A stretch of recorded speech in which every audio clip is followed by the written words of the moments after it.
Classroom observation, isinagawa sa Captinio Elementary School bilang bahagi sa Expanded Career Progression. Ang dekalidad na edukasyon ay nagsisimula sa mga gurong patuloy na nagsisikap na paghusayin ang kanilang kakayahan sa pagtuturo. Bilang bahagi ng pagpapatupad ng Expanded Career Progression o ECP ng Department of Education, isinagawa ngayong Miyerkules ang classroom observation sa Captinio Elementary School.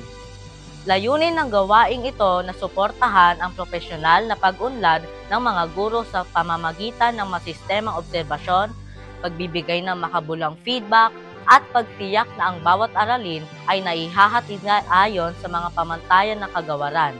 Mula sa pagbubukas ng klase hanggang sa pagtataya ng pagkatuto ng mga mag-aaral. Mula sa pagbubukas ng klase hanggang sa pagtataya ng pagkatuto ng mga mag-aaral, isa-isang sumalang sa classroom observation ang mga gurong kampo sa kani-kanilang silid-aralan. Habang ginagabayan at inoobserbahan ng mga itinalagang observers, ipinakita ng bawat guro ang kanilang kahandaan sa pamamagitan ng maayos na lesson planning. Malinaw na layunin ng aralin at paggamit ng iba't ibang estratehiya na tumutugon sa pangangailangan ng mga batang kampo. Kapansin-pansin din ang aktibong pakikilahok ng mga mag-aaral sa bawat talakayan at gawaing pampagkatuto sa tulong ng mga makabuluhang tanong, angkop na kagamitan at mga gawaing nakasentro sa mag-aaral. Naging masigla ang interaksyon sa loob ng silid-aralan. Ipinakita ng mga guro ang kanilang kakayahang lumikha ng isang positibo, ligtas at inklusibong kapaligiran kung saan ang bawat mag-aaral ay nagbibigay ng pagkakataong matuto at maipahayag ang kanilang mga ideya. Higit pa sa isang proseso ng ebalwasyon, nagsilbing pagkakataon ang classroom observation upang mabigyan ang mga guro ng mga mungkahi at rekomendasyong makatutulong sa patutuloy nilang profesional na paglago.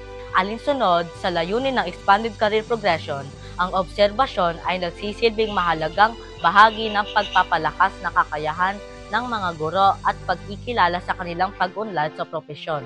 Sa bawat silid-aralang binisita, malinaw na ipamalas ng mga gurong kampo ang kanilang dedikasyon, kahandaan at pagmamahal sa propesyon. Ang kanilang sigasig sa pagtuturo ay nasasalamin sa maayos na daloy ng aralin, positibong ugnayan sa mga mag-aaral at hanggaring maihatid ang makabuluhang pagkatuto sa bawat batang kampo. Patuloy na pinagtitibay ng Department of Education ang suporta nito sa mga guro sa pamamagitan ng mga programing nagsusulong ng patuloy na pagkatuto at profesional na pag-unlad. Sa pamamagitan ng classroom observation sa ilalim ng Expanded Career Progression, higit na napalalakas ang kultura ng kahusayan, kolaborasyon, at reflektong pagtuturo. Higit sa lahat, ito ay isang hakbang tungo sa patuloy na pagpapataas ng kalidad ng edukasyon upang matiyak na ang bawat batang kampo ay nakatatanggap ng makabuluhang inklusibo at dekalidad na pagkatuto. Kasama ang buong CTES Media Team sa pangunguna ni Principal 4 Trinidad G. Beltran. Ako si Renz Luis G. Claro, nag-uulat para sa Kampo Patrol.